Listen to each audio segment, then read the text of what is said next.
Little girl in Uniontown, Pennsylvania. I wanted to do that.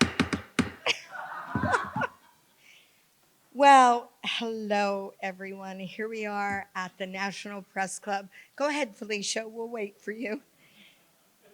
I'm Gail Humphreys. I'm the Dean of the College of Fellows of the American Theater, and I have been for 3 years. It's supposed to be 2 years.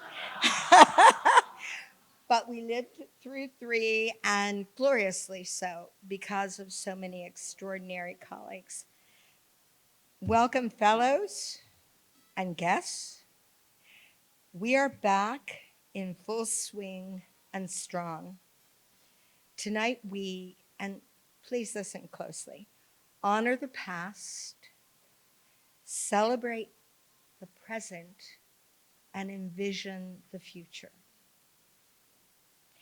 I'm in front of you standing on the shoulders of illustrious fellows, exceptional deans emeriti, and a board that is beyond exemplary. To start our evening, I would like for those individuals who are board members or deans emeriti to stand and be acknowledged.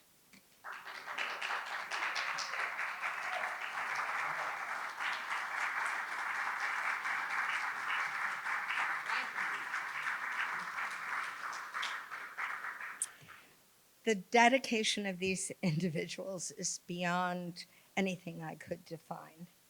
Now I will ask fellow Randy Reinholtz to come forward and provide an invocation. And with this next breath, let's invoke that which brings you calm, peace, and wonder.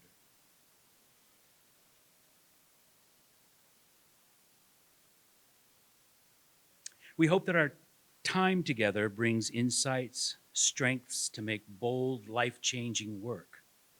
We seek moments to reconnect to the joys that first brought us into the field.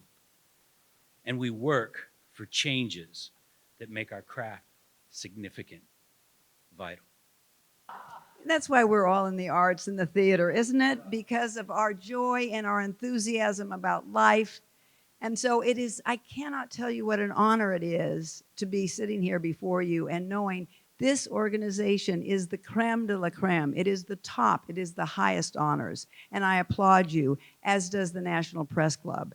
And so tonight, on behalf of the president of the National Press Club and the Board of Governors, we welcome you to this hopefully glorious place, the National Press Club. And now, there are 5 fellows in the class of 2023. They will be introduced by their nominators. And I would like to ask those members to come up and have a seat here.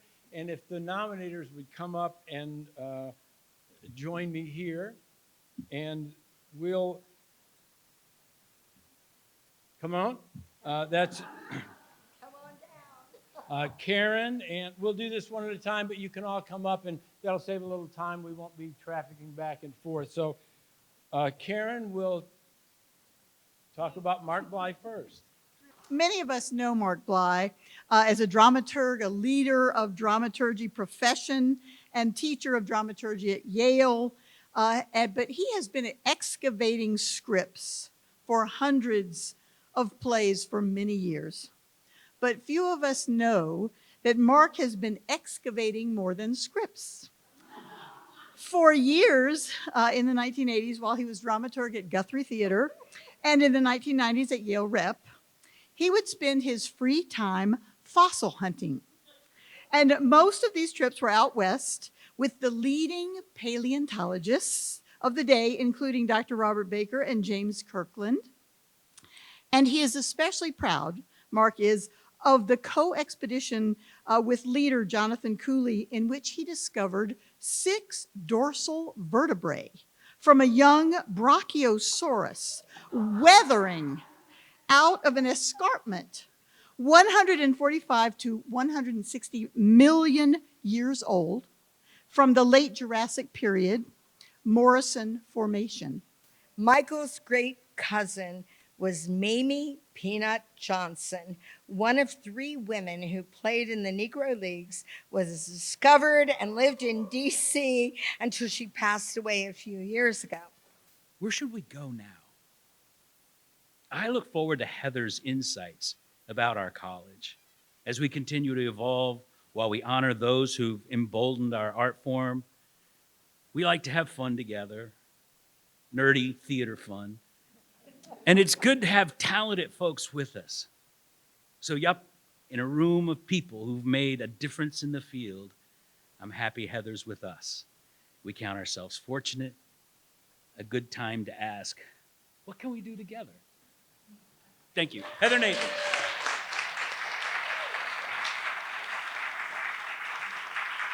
So you just go over here, come with me, come with me.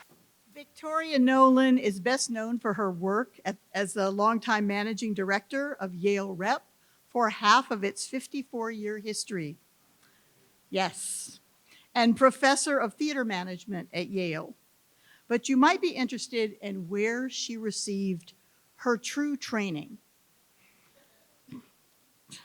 It seems that in Maine, in the 1950s, as a child, Vicky's friends did not have televisions, and so children had to resort to creativity to entertain themselves. Vicky, and you want to call her Vicky unless you're mad at her, in which case you will call her Victoria, had a front porch in the shape of a proscenium theater. That's Victoria. Okay. In summer in Maine, her porch became the setting of plays. She directed and acted in all of them. She thinks that was the germ of her career choices. In fact, she tells me it cemented her desire not to become a director or an actor. It gets better.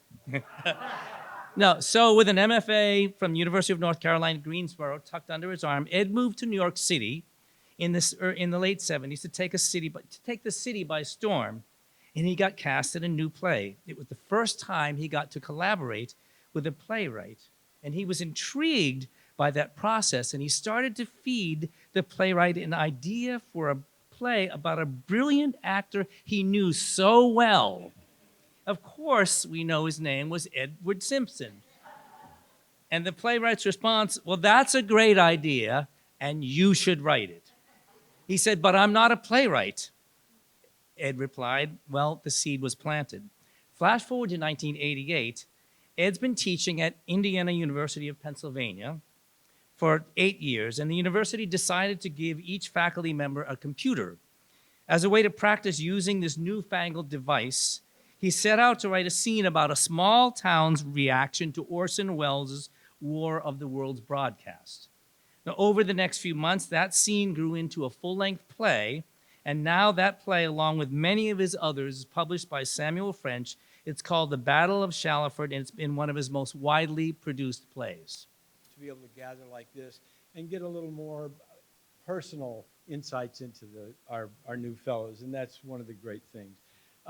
Congratulations to all the fellows of the class of 2023. And now I'd like to bring Randy Reinholtz back up front and ask him to be joined by the 11 fellows from the classes of 2021 and 2022. So stay here, please, too. Yes, thank you. So, yes, so we've had all these classes inducted lately. So come on up, take a chair. We're going to start the music, and then we're going to remove a chair. Is that I learned this record by heart, and then I met my friend Richard, who just retired after a distinguished long career as an ophthalmologist. He ran the ophthalmology department at Cleveland Clinic. But when we were 5, 6, 7, 8, 9, 10, 11, 12, 13, 14 years old, we memorized this recording and we did it together. It didn't matter that we were walking around the junior high school cafeteria like the two nerds we were happy. And it taught me about having something in common with someone and working together and the joy and humor and helping define who we were, not who we were, but just a sense of belonging and working together on something that was really funny, but intelligent and thoughtful, and yes, was based in old books. And I say that because there's that word, joy. And I look at the world and I look at our students and I see how frightened they are. And I say, where's the joy? And I look at our country and I look at the world and I say, where's the joy? You know, Brecht had the right idea, learn, right, by entertaining.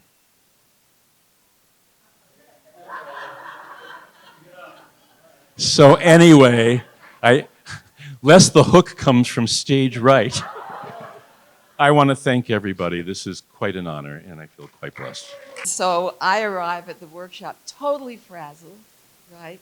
Sweat beads, first time I'm meeting her, and it's Adrienne Kennedy, and, trying to slip into my seat and all of that. And she was so gracious, and she says, I understand this totally. She said, I have 2 young sons. And she said, there's so few of us in the arts, women who are mothers. And she said, so don't worry about that, right? And so our lives kind of paralleled one another. I mean, hers was very, as we know, extremely, extremely talented, but not always, or maybe never commercial. And I remember when she was trying to make a living, kind of in that midstream, because she had all of that flurry around her work in 1964, and whatnot for Funny House. Is that me? Okay, 30 seconds. Yeah, so she was having trouble really doing anything commercial. She said, they asked me if I will do a screenplay or something. She said, I can't write that long. She was very short. I can't write that long. She's like, 30 minutes and it's done. It's done. Nothing. What more is there to say? So I just wanted to celebrate her at this point, because at the age of 90, 91, she got her first play up on Broadway this season. Right? So, yes, just in terms of salute to longevity. To videotape the inductees' interviews today. So he got a chance to hear the remarkable lives of the people who've been inducted. And he turned to me and he said, I don't know how people do it. This guy's a dean. He runs a theater company. He writes, he publishes. And it struck me. He always thought I was the only crazy one. And it struck me what workhorses we are.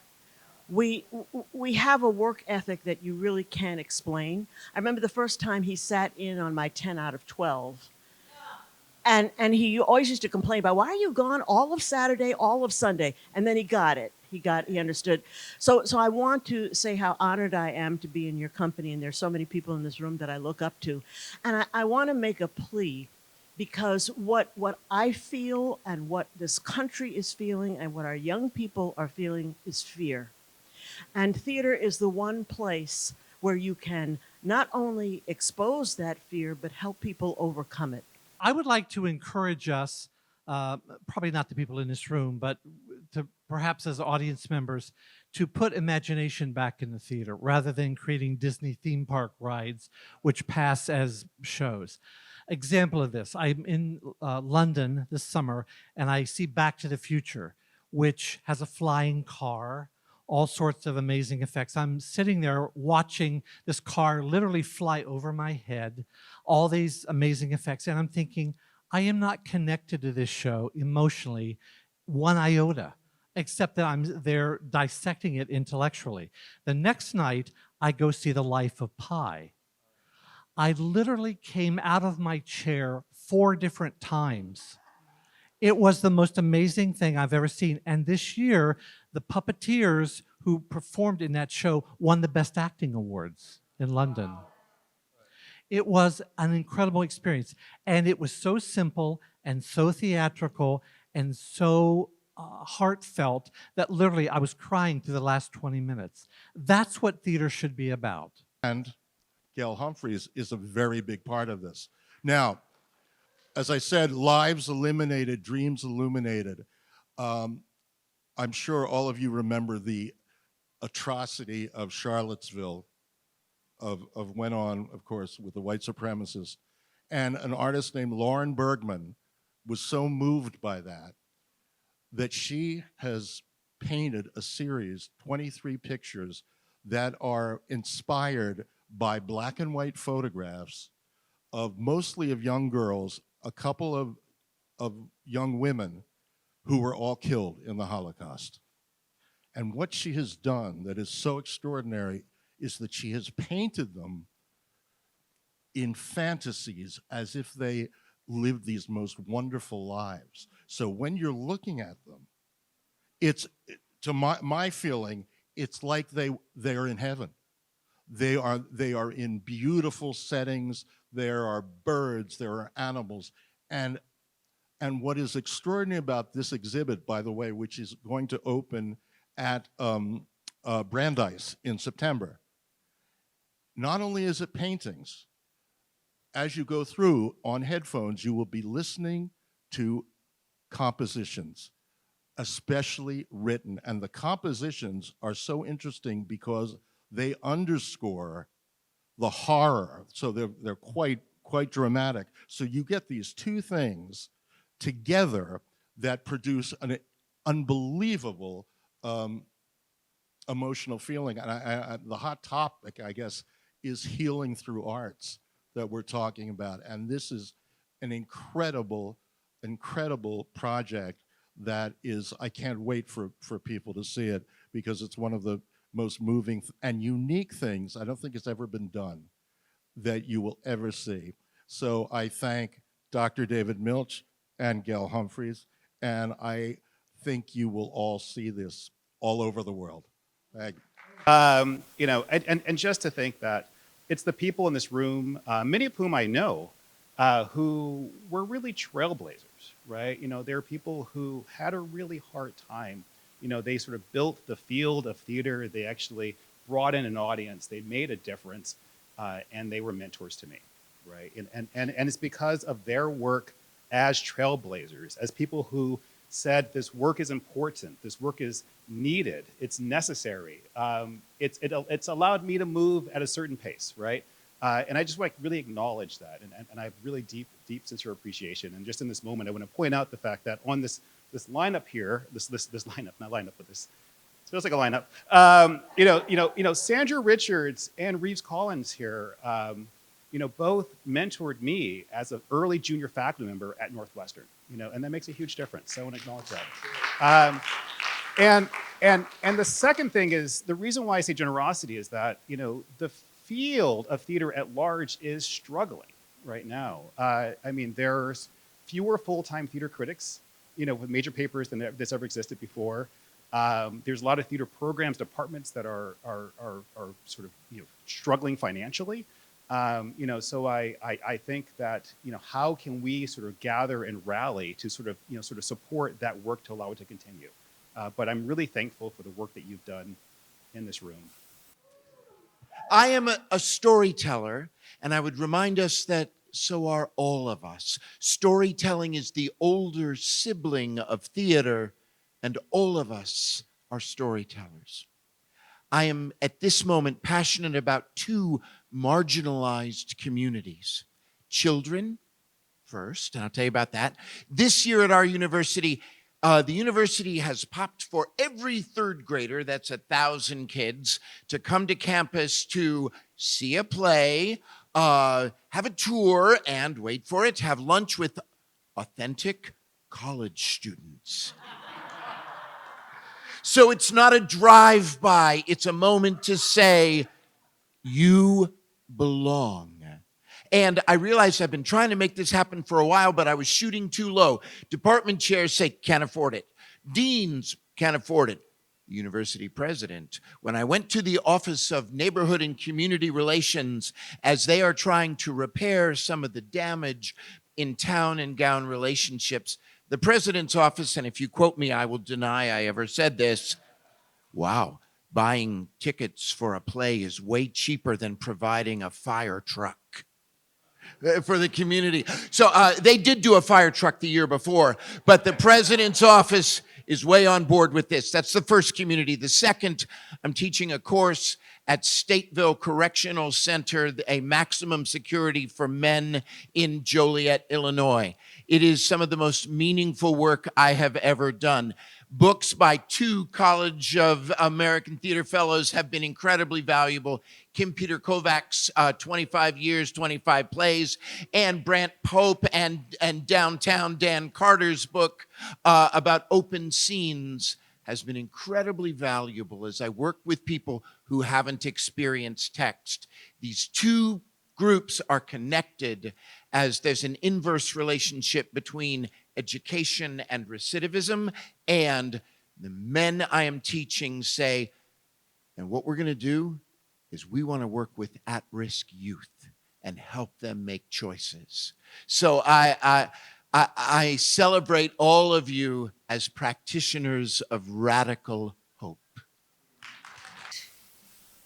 Think about all of the information imparted tonight, really significant wisdom and thoughts, expertise in the field. And I don't know how you feel, but I am so humbled by the collegiality of this organization. Here's to the College of Fellows. Woo! You're free.